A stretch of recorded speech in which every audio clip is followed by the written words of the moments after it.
November 26 భారత రాజ్యాంగ దినోత్సవం. భారత రాజ్యాంగానికి ఎంతో విశిష్టత ఉంది.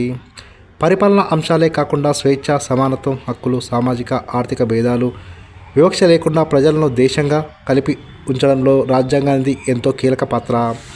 అంతేకాకుండా 395 ఆర్టికల్స్, 8 షెడ్యూళ్ళు, 22 భాగాలతో ఏర్పడిన భారత రాజ్యాంగం ప్రపంచంలోనే అతిపెద్ద లిఖిత రాజ్యాంగం.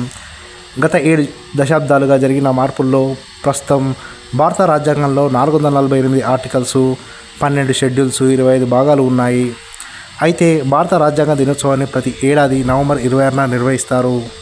అందుకు కారణం స్వతంత్ర భారతదేశ చరిత్రలో ఈరోజు ఉన్న ప్రాధాన్యత అటువంటిది. 1949 నవంబర్ 26వ తేదీన భారత రాజ్యాంగ సభ భారత రాజ్యాంగాన్ని ఆమోదించింది. 1950 జనవరి 26న భారత రాజ్యాంగం అమల్లోకి రాగా ఆ రోజును గణతంత్ర దినోత్సవంగా జరుపుకుంటున్న సంగతి తెలిసిందే. అయితే అంతకన్నా 2 నెలల ముందుగానే భారత రాజ్యాంగ సభ రాజ్యాంగానికి ఆమోదం తెలిపిందని చాలా తక్కువ మందికి తెలుసు. ఈ క్రమంలోనే భారత రాజ్యాంగ దినోత్సవం వెనకాల ఉన్న చరిత్ర గురించి తెలుసుకుందాం. భారత రాజ్యాంగం అనగానే ప్రతి ఒక్కరికి డాక్టర్ బిఆర్ అంబేద్కర్ గుర్తుకు వస్తారు. రాజ్యాంగ ముసాయిదా కమిటీకి చైర్మన్గా ఉన్న అంబేద్కర్ రాజ్యాంగ రూపకల్పనకు నాయకత్వం వహించారు. భారత రాజ్యాంగ మూలాలు 1935 నాటి భారత ప్రభుత్వ చట్టంలో ఉన్నాయి. ఇది సార్వభౌమ, ప్రజాస్వామ్య, గణతంత్ర దేశంగా దేశ భవిష్యత్తును నిర్వహించడానికి సమగ్ర ఫ్రేమ్వర్క్ రూపొందించాల్సిన అవసరాన్ని నొక్కి చెప్పింది. అయితే ఇందుకు సంబంధించి భారతదేశ స్వతంత్రానికి కొన్ని నెలల ముందు 1946 డిసెంబర్ 6న రాజ్యాంగ పరిషత్ ఆవిర్భావం జరిగింది. అప్పటి నుంచి 1949 నవంబర్ 26 వరకు రాజ్యాంగానికి ఒక రూపు తీసుకురావడానికి పెద్ద యుద్ధమే సాగింది. రాజ్యాంగాన్ని రూపొందించడానికి 1947లో ముసాయిదా కమిటీ ఏర్పడింది. ఇందుకు డాక్టర్ బిఆర్ అంబేద్కర్ అధ్యక్షుడిగా ఉన్నారు. 7 సభ్యులతో కూడిన ఈ కమిటీ రాజ్యాంగ తుది ప్రతిని రూపొందించింది. 2 సంవత్సరాల వ్యవధిలో కమిటీ 11 సమావేశాలతో నిశితంగా చర్చలు జరిపింది. వివిధ వర్గాల నుంచి అభిప్రాయాలను, అభ్యంతరాలను సైతం స్వీకరించింది.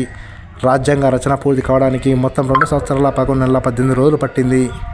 1949 నవంబర్ 26న రాజ్యాంగం ఆమోదం పొందింది. ఆ తర్వాత 1950 జనవరి 26న భారత రాజ్యాంగం సంపూర్ణంగా అమల్లోకి వచ్చింది.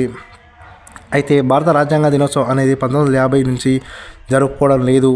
దేశ ప్రజల్లో రాజ్యాంగ విలువల పట్ల అవగాహన పెంపొందించడానికి సామాజిక న్యాయం, సాధికారిత మంత్రిత్వ శాఖ నవంబర్ 26ని లా డేగా నిర్వహించింది. అయితే 2015 నుంచి నవంబర్ 26ని రాజ్యాంగ దినోత్సవంగా నిర్వహిస్తున్నారు.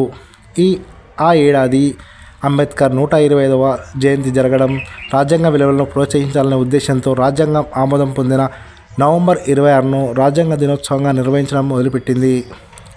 అసలు భారత రాజ్యాంగ దినోత్సవం ఎందుకు జరుపుకుంటున్నారు అంటే, భారత రాజ్యాంగంలో న్యాయం, సమానత్వం, స్వేచ్ఛ, సాభ్రతత్వం పొందుపరచబడ్డాయి.